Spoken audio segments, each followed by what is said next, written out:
Hello and welcome to this webinar of Is Your Website Vulnerable? By myself, Aqeeb Hussain. So now I'd like to talk about the usage of websites in business.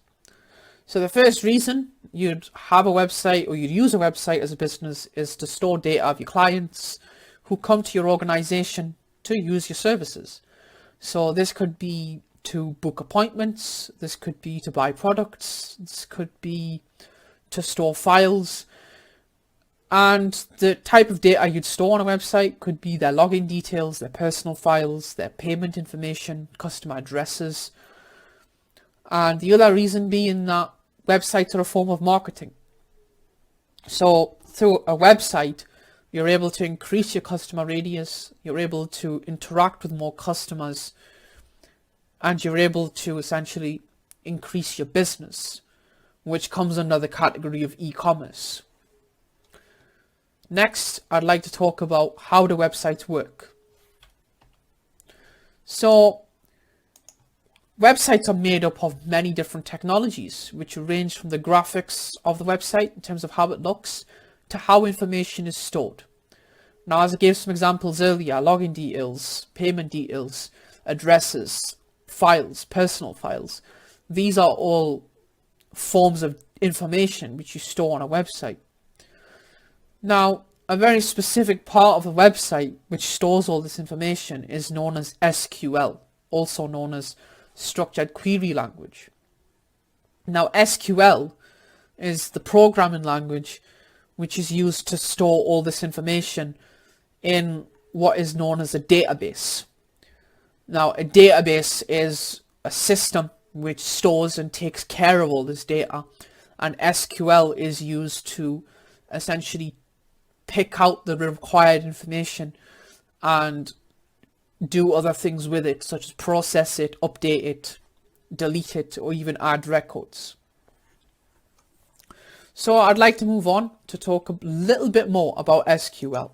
So as I said, it's a programming language. It consists of databases, which are systems to store and take care of data.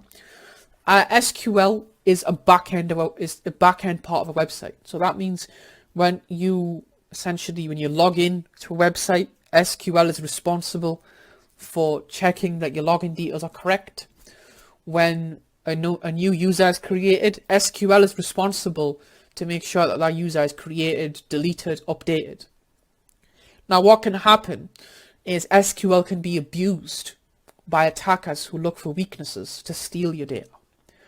Now, this technique is very well known as SQL Injection, which is also one of the top 10 vulnerabilities which websites are affected by.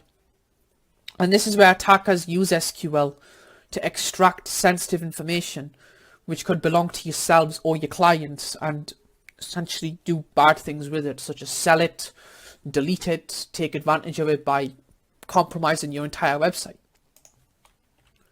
So I'd like to talk a little bit more about SQL injection and how it can really damage your business.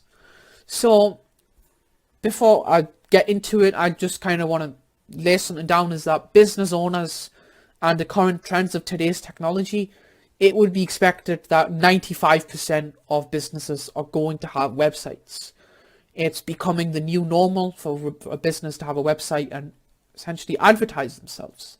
However, this brings in the risk of SQL injection. And SQL injection has hit some really big businesses, such as the broadband provider TalkTalk were exposed to SQL injection, who faced £400,000 in fines. Now, of course, TalkTalk as a business must have learned from this mistake, and their security is a lot better now. This is just a mere example. Another small, medium-sized business, so TalkTalk would be considered a very large corporate, which faced £400,000 of fine, and a small to medium-sized business, probably a similar size to your own, was also affected by SQL injection, in which they had to pay out a fine of £60,000. Now, websites, as I discussed, are generally used to host customer data.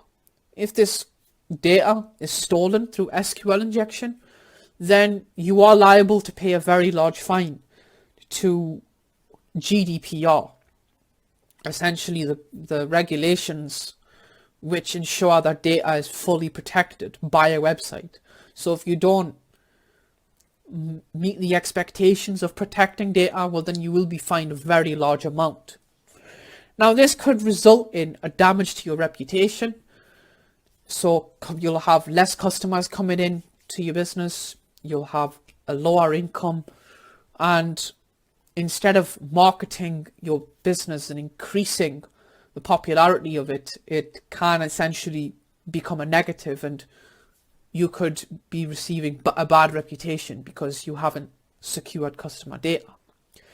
Now, customers expect that when they give their data to another business, that business is fully vigilant with protecting their data, they keep it safe, and that this data is not exposed to vulnerabilities such as SQL injection, because this is one of the top 10